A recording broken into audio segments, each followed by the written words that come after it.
आषाढी एकादशी म्हणजे भक्तीचा महासागर. वारकऱ्यांची टाळ मृदुंगात रंगलेली वारी.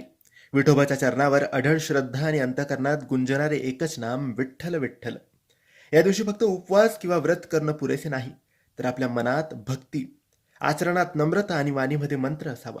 म्हणूनच एक अत्यंत प्रभावशाली मंत्र आहे जो आषाढी एकादशीच्या दिवशी नक्की बोलायला हवा. हा मंत्र फक्त शब्दांचा संगम नाही, तर हा मंत्र आहे आपल्या जीवनात विश्वास, समर्पण आणि समाधान निर्माण करणारा. विठोबांचं विष्णूचं स्मरण म्हणजे मानसिक शांती, आंतरिक ऊर्जा आणि कर्माला दिशा देणारी दिव्य प्रेरणा. ज्याप्रमाणे वारकरी आपली सर्व दुःख विसरून केवळ विठ्ठल आणि रामात रममान होतात, तसंच आपणही या मंत्राने आपल्या प्रत्येक दिवसाची सुरुवात केली तर नक्कीच जीवनात आनंद आणि कृपा याची अनुभूती येईल.